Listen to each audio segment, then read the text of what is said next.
The day Willie confessed to that poor girl, he locked me in the equipment room. I banged on the door, begging him to let me out. He stood there, one hand in his pocket, casually saying, "Olive, this is your punishment for slandering her, so just take it." After the 16th hour of being locked in, he finally let me out. At the door of the equipment room, he was holding the poor girl's hand, smiling lazily. "Remember to bring us breakfast tomorrow." But after that day, I quietly transferred schools and never appeared in front of him again. I heard that Willie had been searching for me everywhere. 3 years later, he was waiting for me downstairs by my dorm, gripping my shoulders, gritting his teeth. "Olive, is your heart made of flesh? How could you just abandon me like that?" The adult gift my dad gave me was a watch. A white strap, a silver dial. It wasn't very expensive, but it cost him half of his monthly salary. But suddenly, the watch was gone, and it turned up on Gloria's wrist.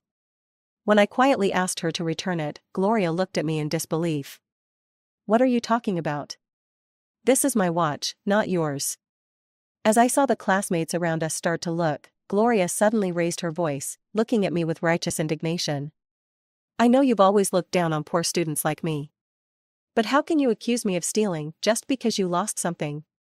Once she said that, the classmates, who had no idea what was going on, immediately started whispering.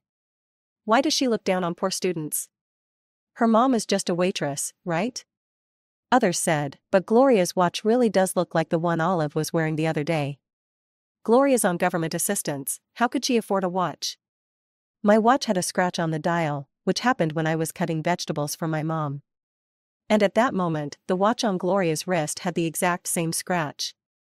When I pointed it out, Gloria froze for a moment, then quickly hid her hand behind her back, stubbornly saying that scratch was from me using scissors.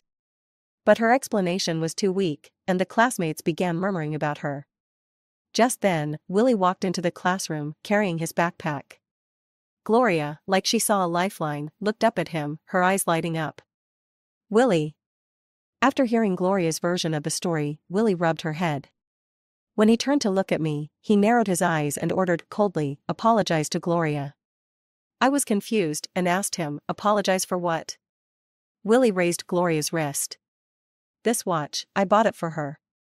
A couple of days ago, she said she liked your watch, so I bought it for her, right at the store in the mall." Willie sneered, raising an eyebrow.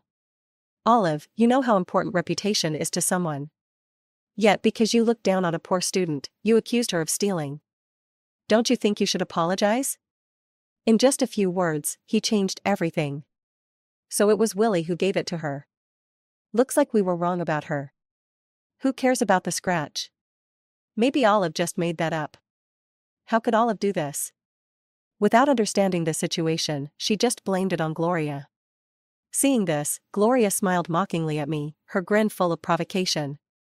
She pointed subtly at her drawer, and then, without a hint of hesitation, she blocked it with her body. But I saw it clearly, there was a brand new watch in the corner of her drawer. That was the one Willie had given her. "The one you gave her is in her drawer, this one is obviously mine," I said, growing desperate, shouting at Willie, "Why don't you check her drawer?" Gloria suddenly welled up with tears. "Are you going to search my drawer now?" "Why should I let you?" She stared at me stubbornly, her tears on the brink of falling. "I'm poor, my family's situation is bad, but does that mean you can trample on my dignity? I'm not trying to search your stuff. The new watch is in your drawer. All you need to do is move aside, and everyone will see it." I even tried to give her an out. "Maybe there are just two watches that look alike. You might have mistakenly taken mine." But as soon as I said that, Gloria's tears fell. "Because I'm a poor student, does that mean if someone gives me a watch, you automatically think I stole it?" She wiped her tears with the back of her hand, raising her chin defiantly. "Fine, search it." Though she said that, Gloria kept her back pressed against the drawer, refusing to move an inch. Before I could do anything, Willie suddenly grabbed my arm, his voice cold as he snapped, "Enough. If you lost something, admit it. If you're still thinking about it, I'll give you 10,000 yuan to buy a new one. Stop bullying Gloria here." I overheard some classmates murmuring, "Oh, so Olive is trying to extort Willie's money." I quickly explained, "I'm not." But Willie suddenly leaned in, getting close to me, a lazy smile curling on his lips. Olive, what are you trying to act so high and mighty for? Have you been hanging around with me so much that you really think you're from the same world as me? Gloria is a poor student, and your mom is just a waitress at a restaurant. Who are you looking down on? Willie is a rich second generation, and my family is just an ordinary working class family. In theory, we shouldn't have anything to do with each other. But when Willie ran away from home as a child, he suddenly had an asthma attack and collapsed at the door of my mom's restaurant. My mom took him to the hospital and saved his life. After that, every day after school, Willie would come to my mom's restaurant to buy a meal. He became close to me. In middle school, though we weren't in the same class, every time class ended, Willie would wait for me by the classroom door. He would lazily lean against the doorframe, his slightly tousled hair covering his eyebrows, and wave at me. Let's go home. After I came out, he would naturally take my backpack. He wouldn't take the driver's car, but would walk with me through the long alley, walking me home. When we reached my house, he would turn his back to the setting sun and wave at me in the glow. I'll pick you up for school tomorrow. I always had this illusion that Willie and I were really good friends. But now, with a smile on his face, Willie asked me, "These shoes I'm wearing, your mom works a whole year and still couldn't afford them. You're not a rich person, so why look down on Gloria?" But I never looked down on Gloria. The last time the school organized a donation for poor students, I gave away all my pocket money. Listening to his words, the classmates' eyes were filled with disdain. Your own family is so poor, and yet you're pretending to be rich, wearing a watch. Never buy the same things as Olive, or you might get extorted by her.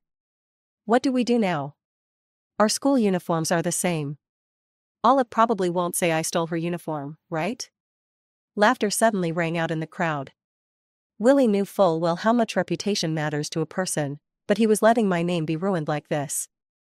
Willie crossed his arms, impatiently urging me, "Apologize." Everyone was watching me, pressuring me with their eyes to apologize to Gloria. But I didn't do anything wrong. My dad is a construction worker who spends most of his time on the job site. I don't know how long he'll have to work in the steel and concrete before he can afford that watch. It was Gloria who took my watch.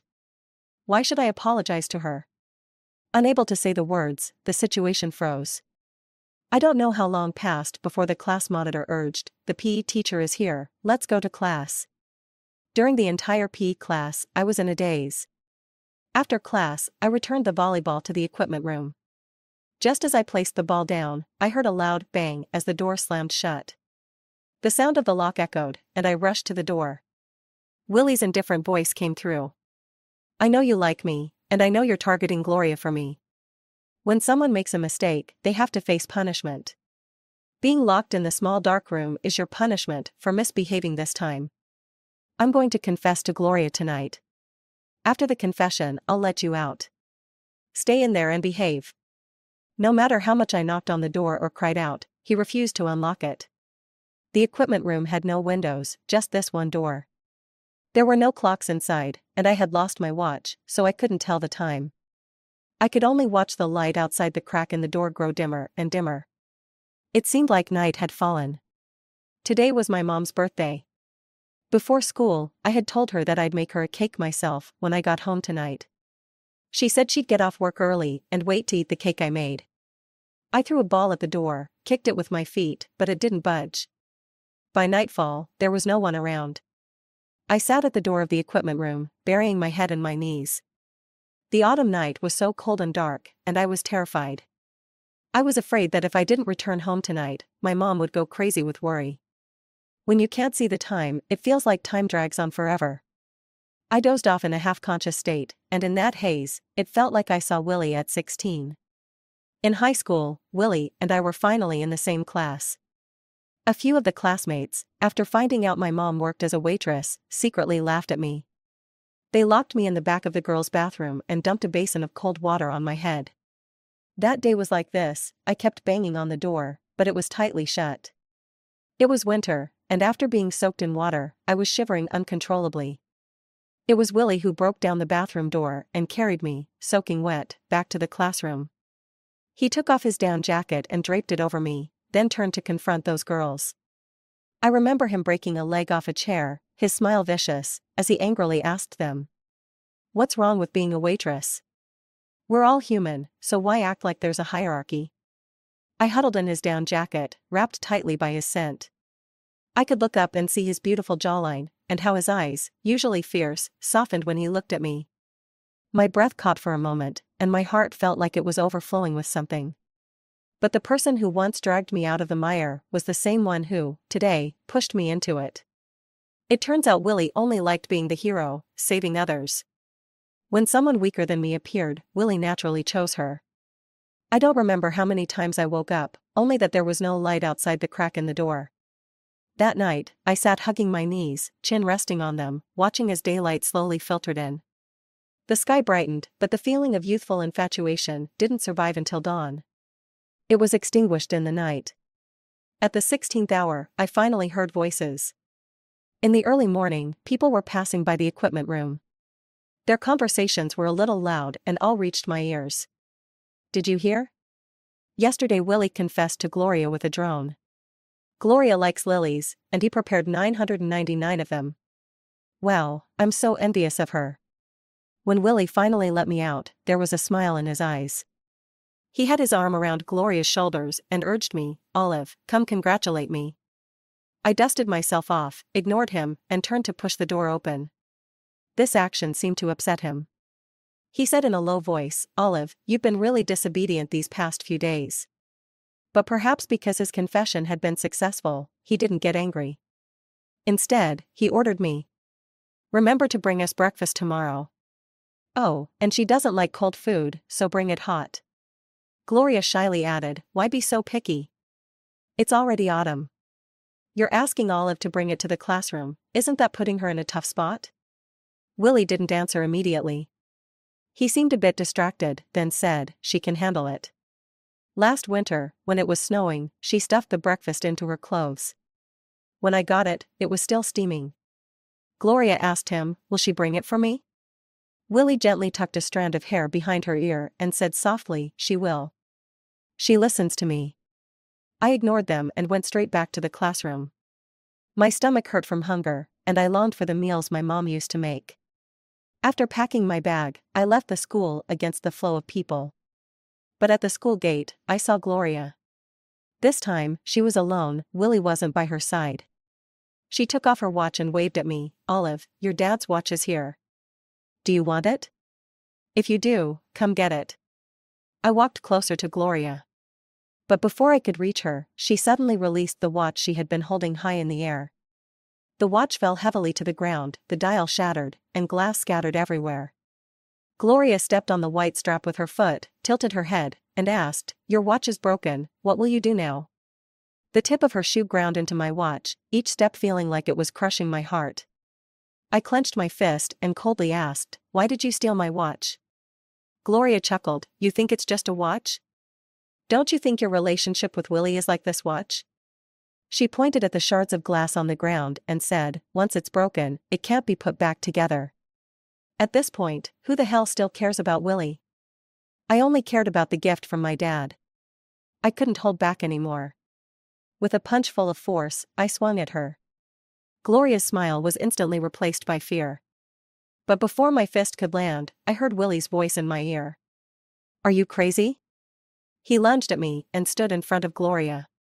Willie was 6 feet 2 inches, and in terms of size and strength, I was no match for him. He grabbed my right arm and threw me back with great force. The impact made me stumble 2 steps backward, my back slamming into the wall. The pain made me arch my back instinctively. On the other side, Gloria was crying in front of Willie, looking like a flower in the rain. She broke the gift you gave me. What the hell are you doing?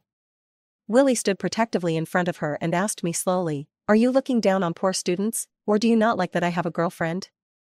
The watch is mine, and it was her who broke it.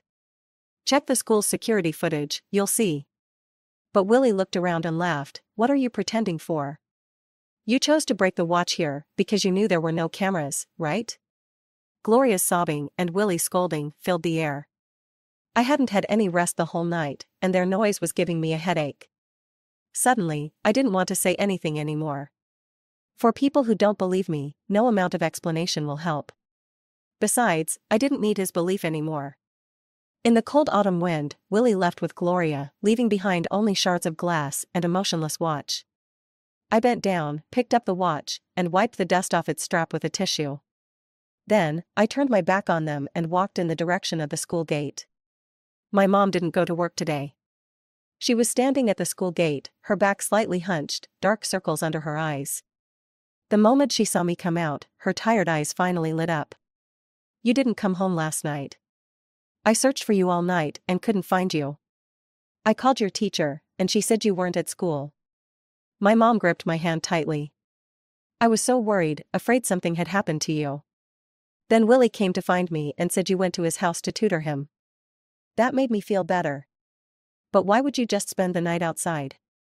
She shook her head, carefully asking, "Tell me, what exactly happened last night? Did someone hurt you?" I didn't answer right away. My mom's gaze moved from my tired face to the shattered watch I was holding in my hand. Her voice suddenly rose. "Did those people hurt you again? Did they lock you in the bathroom like before?" She checked me from top to bottom, and when she saw there were no injuries on me, she finally sighed in relief. But then, she slapped herself on the face and looked at me with guilt. "It's because of my job that they look down on you and bully you. I'm sorry, I failed you, made you embarrassed." How could she have failed me? She worked tirelessly from dawn to dusk, and together with my dad, who worked in another city, they supported our little family. Both my mom and dad were pillars in my heart. I wiped her tears away and took her calloused hand as we walked home together. On the way, my mom asked, "Have you thought about the transfer?" Dad worked in another city and wanted to bring us both there. But my mom worried that I might not adjust well to the sudden change of environment, so she asked me to think it over carefully. I hesitated for a long time. At first, I didn't want to leave the city where I had lived for more than 10 years, and I didn't want to leave behind the person who waved to me every morning at the doorstep, walking me to school. I wanted to tell Willie about the transfer. Last Tuesday after school, I stopped Willie. He was casually leaning against the trumpet vine wall, holding my bag in one hand, chewing on a mint candy. Before I could speak, he called me first, "Olive." "What's up?" Willie, his back to the setting sun, casually said, "I can't pick you up for school anymore. Last night, Gloria ran into some thugs in a small alley. They got handsy with her because they thought she was pretty. When I passed by, 2 of her shirt buttons were torn off, and she was struggling hard. When she heard footsteps, she looked back at me, her eyes red, tears making them look like a lost little deer. She looked so pitiful and fragile. I walked her home that night, and when I saw her place, I realized how tough life must be for a poor student." Willie tilted his head slightly and told me, "She's more obedient than you, and she needs me more. So, I can't pick you up anymore. I have a new mission." With every word, my heart dropped a little. By the time he said the last sentence, my heart hit rock bottom. All the way, he was excitedly talking about Gloria. But just 2 days ago, he couldn't stop talking about me. The once short journey now felt unbearably long, as if it would never end. When we reached my doorstep, he finally remembered me. "Oh, right, you said you wanted to tell me something before school. What was it?" I was going to tell him about the transfer. But at that moment, I just unlocked the door and didn't even look up. Was I? I forgot. In the following days, Willie was completely focused on Gloria. He didn't press me for answers, and I didn't bring it up again. Now, looking into my mom's worried eyes, I nodded. "Let's transfer. That way, our family can be reunited." For the remaining days, my mom handled the transfer paperwork at school, and I studied alone at home. But tonight, she hadn't come back yet.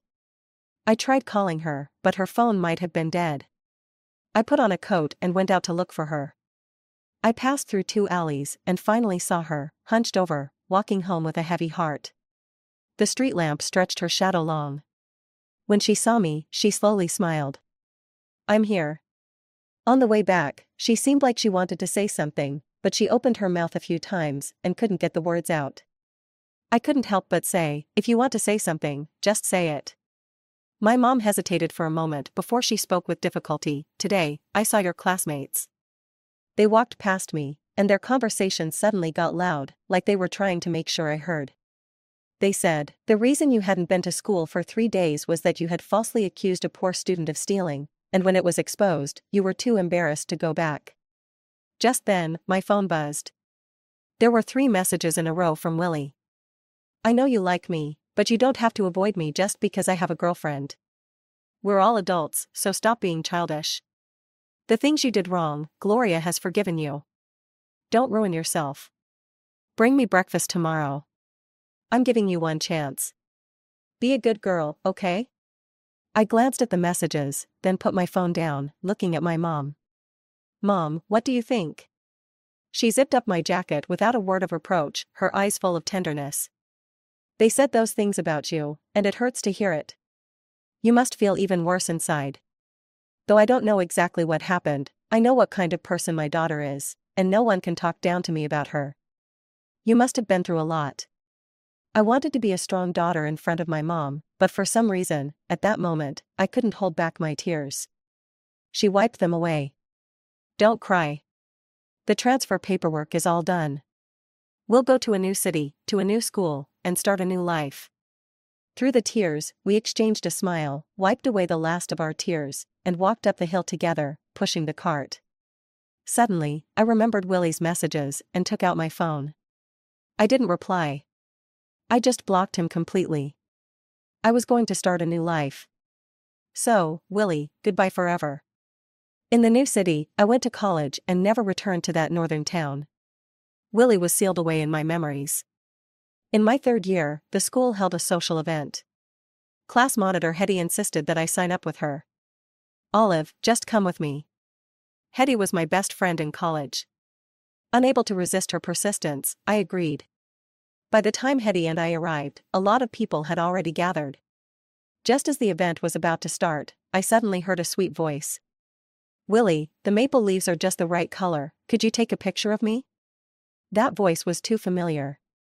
I instinctively turned around and saw Gloria. The person next to her, leaning against the red maple tree with his arms crossed, his sharp features framed by a messy fringe, was Willie. The moment I saw him, I quickly turned my head, pretending I didn't recognize him. Old acquaintances should stay in the past. There was no need for them to reappear. The host of the social event arrived and began calling out names for the groups. Soon, my name was called. Olive. Here. The next moment, another voice sounded. Someone called my name, Olive? I didn't need to turn around to know it was Willie calling me. Why hasn't he left yet? Is the maple leaf that beautiful? I was swallowed up by the crowd and didn't respond to him, acting as if I didn't hear. After all, from his perspective, all he could see were a bunch of backs of heads. Who knows which one is mine? It seemed like Gloria was persuading Willie, saying, just go. It's just a coincidence. It can't possibly be her. She's been gone for 3 whole years. She left because you exposed her for falsely accusing me of stealing, and she was too embarrassed to face me again. How could she dare show up in front of you? There was a long silence on the other side. Willie didn't speak, and his footsteps were all over the place. I guessed he must have left with Gloria. The social event was simple. Everyone gathered, played games, and got to know each other. Time passed quickly, and as the event was about to end, a guy from my group came up to ask for my phone number. After the event, Hetty suddenly tugged at my sleeve and whispered, "There's a really handsome guy who's been staring at you since the event started. He's standing under that tree."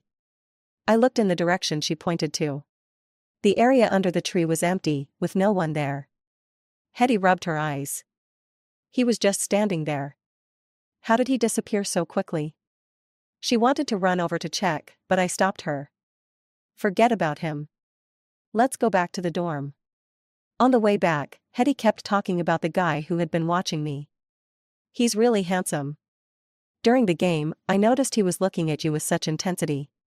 Too bad you weren't with me, or I would have told you right away. His looks are definitely your type. Don't you want to think about it?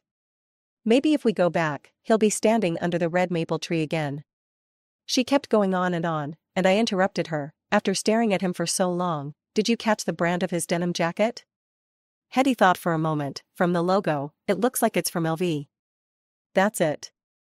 Ever since I've known him, aside from the school uniform, Willie has always worn designer brands from head to toe. Hetty touched her nose awkwardly and said, "Seems like he's rich, and we're not from the same world. Let's forget about it."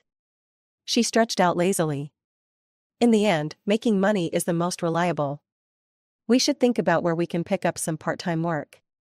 Hetty and I both came from poor families. Since our freshman year, we've worked part-time jobs and tried hard to secure scholarships, hoping to lessen the burden on our families.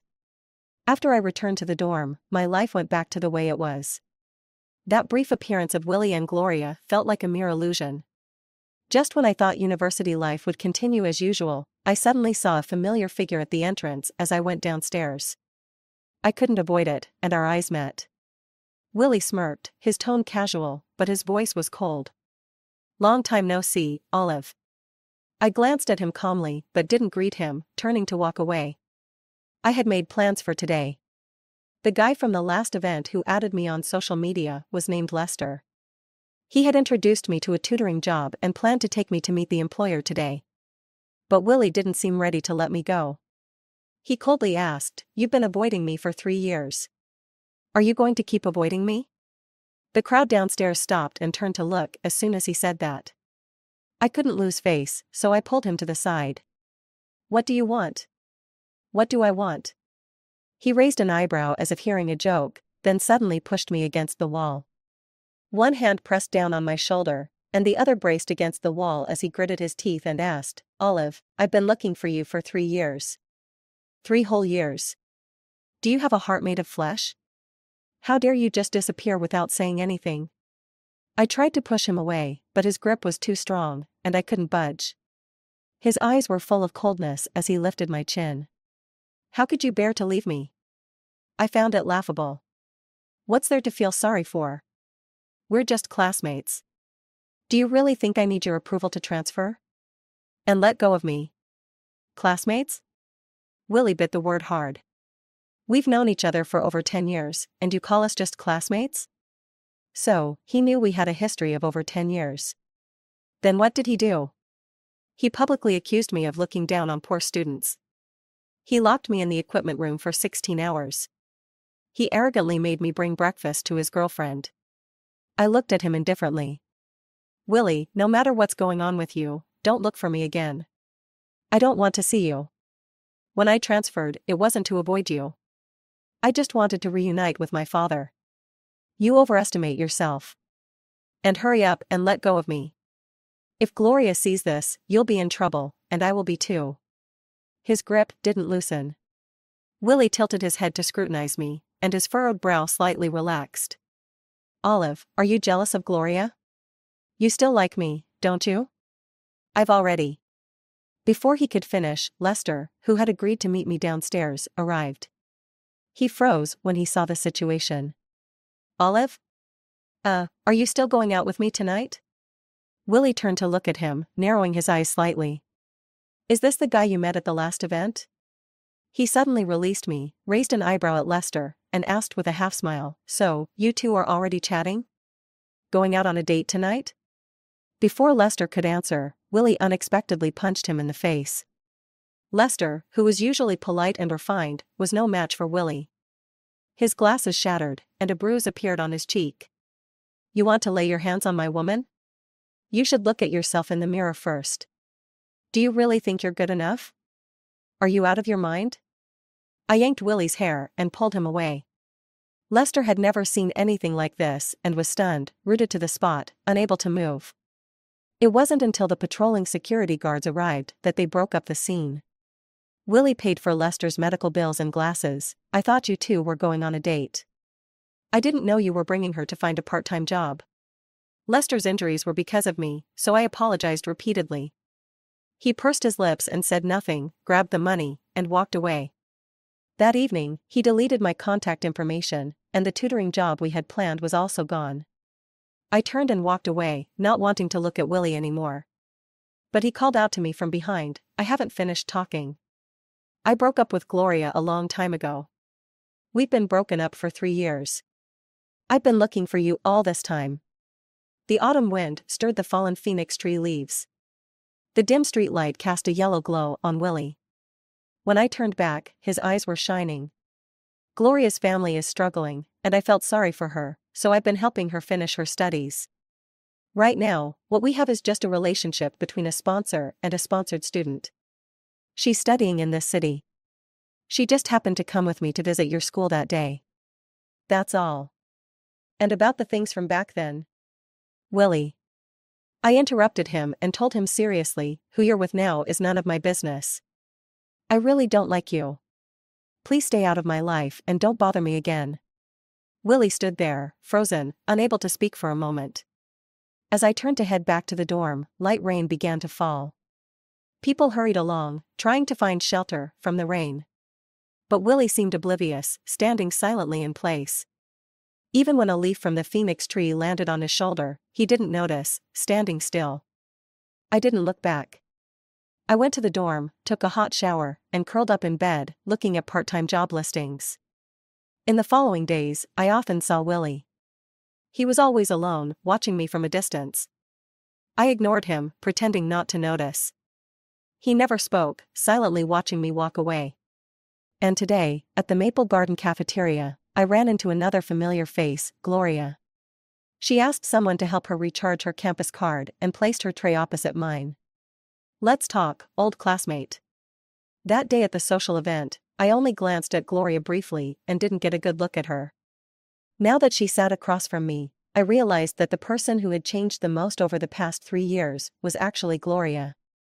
The once poor student now looked incredibly wealthy. Wearing a Hermes necklace, carrying a Dior bag, and draped in a Chanel coat. From head to toe, she was wearing designer brands, just like Willie. She gave a quick look at my outfit, then smirked. After all these years, you still look so shabby. I didn't want to engage with her, so I lowered my head and ate. But she insisted on striking up a conversation. You don't seriously think Willie likes you, do you? Well, you're wrong. Back then, your sudden departure threw Willie off balance, so he searched for you everywhere.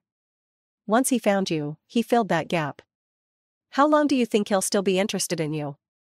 Gloria fiddled with her nails and smirked. Don't forget, in his eyes, you're the one who slandered and bullied a poor student. That's always been a thorn in his heart. He's a soft-hearted guy, so as long as I act pitiful in front of him and bring up old memories, sooner or later, he'll grow tired of you. As if she had thought of something, Gloria chuckled lowly. Oh right, you probably don't know. I've been by Willie's side these past 3 years. When he came here for college, I came with him. All these necklaces and bags, he bought them for me. She really was so annoying. Who cares about competing for trash with you? I ate my meal in silence, wasting money on this meal. Gloria raised an eyebrow. Are you pretending? A girl from a poor family like you must be jealous deep down, seeing how I can live like this. Before she could finish, Hetty, holding her tray, walked up to us, grabbed her bowl of soup, and splashed the seaweed egg drop soup directly onto Gloria's face. Gloria screamed in surprise, glaring at Hetty angrily. Hetty quickly pulled her hand back. Oh no, I didn't hold it steady, sorry about that. But, classmate, we earn our living with our own hands, so what's so poor about us? She tossed Gloria a napkin, grabbed me as we finished eating, and left. After that day, Gloria and Willie disappeared from my sight. My world returned to peace. The student I was tutoring called in sick that weekend, and I hadn't been home for weeks, so I called my mom and told her I'd be coming home this week. My mom was really happy on the other end of the phone, saying she'd make my favorite dishes. When I got home that evening, the table was already filled with food. You're back, my parents said as they came out of the kitchen, urging me to sit down. My mom smiled at me. You won't believe it, guess who showed up? At the table, there was already someone sitting. It was Willie. When I saw him in my house, every drop of blood in my body seemed to freeze. My parents had already sat down, urging me. Why are you still standing there? I had a lot to say, but seeing the joyful expressions on my parents' faces, the words stuck in my throat. I numbly pulled out a chair and sat next to my mom. While my mom served Willie some food, she happily said, "Funny, just ran into Willie the other day." I asked, and turns out, he's studying here too. Willie smiled and said, I didn't expect Olive to be in Wuhan. Guess it's fate. I don't know why, but suddenly they started talking about the past. Willie took a sip of soda and asked, "Do you remember that time you were shoved on the stairs and twisted your ankle? I carried you to the hospital, and you were lying on my back, whining how much it hurt." It was snowing heavily that day. I was holding on to Willie's neck, pressed against his ear, which had turned bright red from the cold. Looking back, all I could see in the snow were footprints, stretching far from the distance. At that time, I naively thought that our lives could overlap, just like those footprints in the snow. He seemed lost in the distant memory, and said a lot. He mentioned getting into a fight, where the other party was many against one, and his ear was scratched. I found him on the playground and dragged him home, carefully cleaning his wound at dusk. He also talked about how, ever since I fainted from low blood sugar, he kept a stash of candy in his pocket, and eventually, even he got into the habit of eating candy. By the time he finished, my mom sighed a little. Back in the old town, her best friend was you. Before she transferred, she had so much going on at home, she didn't even have time to invite you out for a meal. She put some eggplant on my plate and smiled. Do you remember the night before you transferred? You were bullied and didn't come home all night. I was about to lose my mind. Willie is such a kind boy, he told me you were helping him with a lesson, so I wouldn't worry. Hearing this, Willie froze for a moment, then awkwardly tugged at the corner of his mouth, but didn't respond. I suddenly felt nauseous. Locking me in the equipment room and then pretending to be the good guy in front of my mom? How dare he act in front of me like that? A villain shouldn't be treated as a hero. Mom, I put down my chopsticks and looked at her. That night, when I didn't come home, I was locked in the school's equipment room. My mom, who had been trying to protect me from the truth back then, immediately asked, "Who locked you?" Willie. Both of my parents were stunned. They put down their chopsticks and looked at Willie with heavy gazes. Willie hadn't expected me to suddenly bring this up. He swallowed the lotus root slice in his mouth and hurriedly explained, "This is how it went. Remember, your uncle bought Olive a watch. Well, I gave the same watch to a poor student in my class. Olive lost hers and then blamed the poor student, humiliating her in front of everyone. I was young and impulsive. I thought Olive had done something wrong and should be punished, so I locked her in the equipment room. I didn't mean anything by it, I just wanted her to learn a lesson." By the end of his explanation, he looked at me directly and for the first time apologized. "Olive, no matter what, locking you up for a whole night was my fault. I'm sorry." I ignored him and just looked at my parents. I wanted to see their reaction. My mom's gentle smile disappeared. "So, Olive looks down on poor students? She lost something and then blamed it on the poor student?" Willie remained silent. His silence spoke louder than words. "Willie, you've known Olive for 11 years. 11 years, not 11 days. Don't you know what kind of person she is?" My mom suddenly stood up, pointed toward the door, and shouted, "Get out of my house." My dad said nothing, but with disgust, he grabbed Willie's jacket and dragged him toward the door, slamming it shut behind them. "I thought you were a good kid, but it turns out you've been bullying her." My mom couldn't hold back her anger, hands on her hips, shouting at him, "What a piece of trash." She cursed for a long time through the door, then turned around and put her arm around my shoulder. "You've been wronged. I'm never talking to that trash again." My dad didn't ask what happened back then, he just came over and stood by me. He's not usually someone who expresses himself, but now he awkwardly said, "We believe in you. You would never do something like that. You don't need to explain, your dad believes in you. See, that's my forever support and confidence." That meal, after Willie left, we ate even more happily. When I headed back to school this week, my parents took me to the subway station. I had just boarded the train when someone cautiously asked, "Olive, is that you?" I turned to look and saw a girl looking at me shyly. Her face seemed familiar. After a moment of thinking, I realized it was Ivy, my classmate from high school. She sat in the back row, didn't talk much, and we didn't have much interaction. When she saw me, she was so happy and started chatting with me for several stops. We exchanged phone numbers. I got off at the next station, but she got off one stop earlier than me. Before she left, she suddenly said, "Olive, I'm sorry." I didn't know what she was apologizing for, and I wanted to ask, but the subway doors closed, and she quickly disappeared from my sight. The chat was empty, and she never brought up the apology again. I thought I might have imagined it. That night, right after I got back to the dorm, she added me to a group. The group had Willie and Gloria in it. It was the class group from high school. With me added, there were 53 classmates in total. Then, she tagged me in the group and sent a long, long message. I never expected that the truth, which had been hidden for years, would be suddenly exposed 3 years later, out of the blue. During the senior year physical checkup, we had to get a chest x-ray and were forbidden from bringing in anything metallic. I took off my watch and put it in my backpack. Gloria was the first to finish all the checkup items and return to the classroom. She went through my backpack, found my watch, and put it on her wrist. Then, she left the classroom and returned with the others. But that day, Ivy didn't go for the checkup because she wasn't feeling well. When Gloria first came back to the classroom, Ivy happened to walk out of the bathroom. She saw Gloria stealing my watch and putting it on. I heard you guys mocking Olive, and it made me feel really uncomfortable. But I was too weak back then, and following the principle of not getting involved in unnecessary trouble, I just kept my head down and didn't say anything. My conscience has been uneasy. After Olive transferred schools, I felt even guiltier. I kept thinking I owed her an apology. If I ever saw her again, I would definitely apologize in person and tell her the truth. Olive, I'm so sorry. I knew you were innocent, but when the other classmates were mocking you, I chose to stay silent and let them tear you apart. Over the years, I've dreamed about that day countless times, seeing the uncomfortable look on your face. I really am sorry. I stared at these words, unable to speak for a long time. After a while, my old desk mate suddenly spoke up in the group. Actually, that day, I saw another watch in Gloria's drawer. The one Olive was wearing really was hers, not the one Gloria had. But I knew Willie liked Gloria, and I knew he came from a wealthy family. I didn't want to offend Willie, so I stayed quiet. Olive, I'm so sorry. The truth stirred up a storm.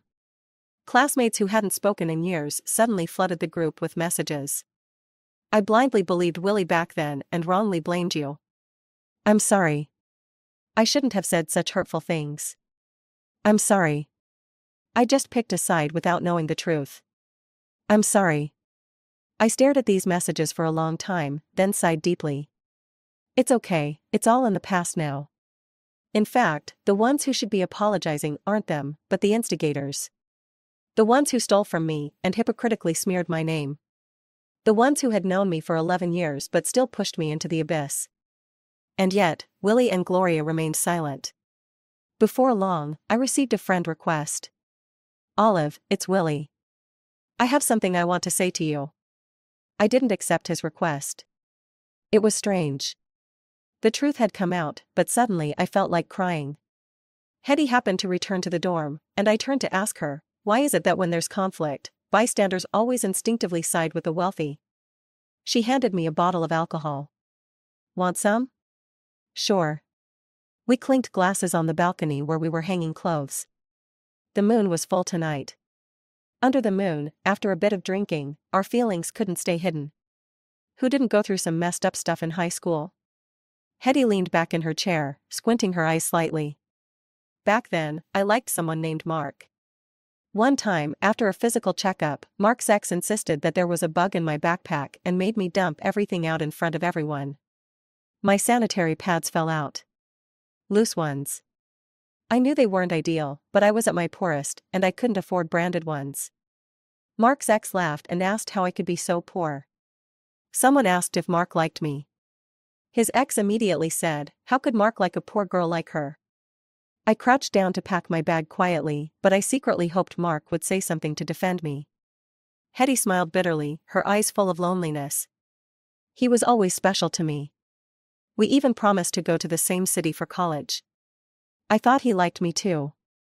But that day, he didn't say a word of defense.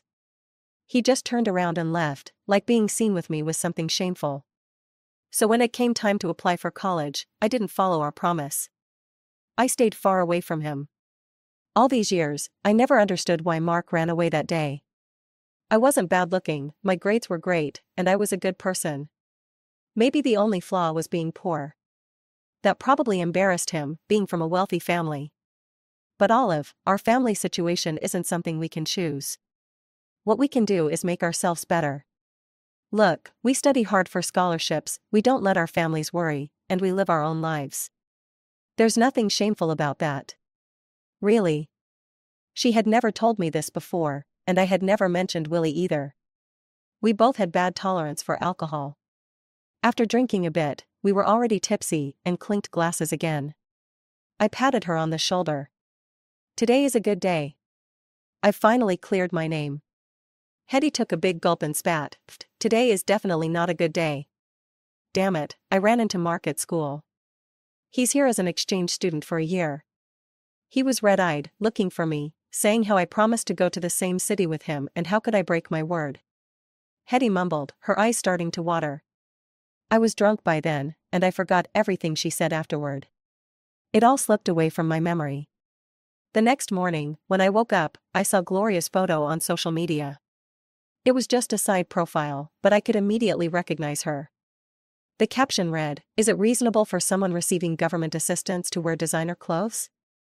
The post mentioned that Gloria applied for aid every year, but she lived better than most people, even refusing to stay in the school dorms and renting an entire apartment off campus. I found it somewhat ridiculous. She truly never missed a chance to grab whatever money was available. I didn't comment, just silently closed the page. 4 days later, after leaving the library and passing by the May Garden CBD, I ran into Willie again. His face looked awful, with dark circles under his eyes, as if he hadn't slept in days. Can we talk? I went back to my hometown and learned some things. In the cafe, Willie looked at me with a sense of guilt. I saw the messages in the group that day. I asked Gloria about it, but she denied everything. The next morning, I immediately bought a ticket to go back home and found those thugs. They were still hanging around on the streets. After I gave them money, they told me that Gloria had known them for a long time. Gloria knew I had a habit of running at night, so she staged that whole scene on my regular route, making me play the hero and save her. I misjudged her. Gloria may have been poor, but she was never some fragile, delicate flower, she's a snake. Everything was part of her plan, all directed by her. I immediately stopped all my financial support to her. He said all of this in one breath, biting his lip as he looked at me. I'm sorry. I misunderstood you for all these years. I really wasn't able to see her true nature. Olive, if I could do it all over again, I would never have done that. He took a deep breath, struggling to say, I've always had you in my heart. From way back, even then, Gloria was just a temporary distraction, sparking my protective instincts, but that wasn't love. I'm just so slow to realize things. It wasn't until you left that I finally understood my true feelings. When I was 18, I saw your draft paper. It wasn't just formulas, it was filled with my name, and scratched out words saying I love you. So, you really did like me back then, didn't you? Then, in light of the 11 years we've known each other, could you give me a chance to start over? He reached out his hand to me. I felt like I was seeing the 18-year-old Olive again. The summer of 18, when the grass grew wildly, and the August wind blew through the streets, with dusk climbing the walls. Back then, the feeling of falling for someone was like endless wild grass. When Willie reached out his hand, I would have run to him, lifting the hem of my skirt. But the 21-year-old Olive, staring at his hand so close, only felt repulsed. That night in the equipment room, before dawn, I already stopped liking you. I accept your apology. But from now on, let's just pretend we don't know each other. I stood up indifferently and walked away. Willie remained seated in the cafe. People came and went around him, the coffee on the table went cold, but he didn't move. Eventually, the embossed pattern on the surface began to ripple. The coffee had turned bitter and salty. Willie and Gloria both disappeared from my life. I learned of Gloria's latest news from Ivy. She told me that Gloria's assistance had been cut off, and Willie had also stopped all his financial support to her. Having gotten used to a good life for all these years, transitioning from luxury to austerity was too much for her to handle. She couldn't stand the thought of downgrading her lifestyle. She thought about taking a part-time job, but she found it tiring and inconvenient, feeling like it would take away from her fun time. So, she ended up borrowing money from a loan shark. Later, I saw the names Gloria and Willie in the news. Gloria couldn't repay her online loans and went to ask Willie for money. They had a huge argument and parted ways in anger. That night, Willie got in his car, intending to leave. But Gloria blocked his car and told him if he didn't give her money, she would stand in front of it and not move a step. After a long standoff, it seemed they started talking about their high school days. According to the parking lot surveillance footage, the two of them had a big fight. As dawn approached, in a fit of rage, Willie slammed the accelerator. The car hit Gloria. She lost too much blood and fainted on the spot. After being rushed to the hospital, she was declared brain dead and became a vegetable. As for Willie, he was arrested on charges of a crime and faced prison time. After reading this report, I felt a bit melancholic. At 18, my youthful love died in the dim morning light. At 21, the story stretched no further than the first light of dawn. And me, I'm different from them. The sun will rise at the end of the darkness, lifting me up. I will continue to live brightly in this precious world. End.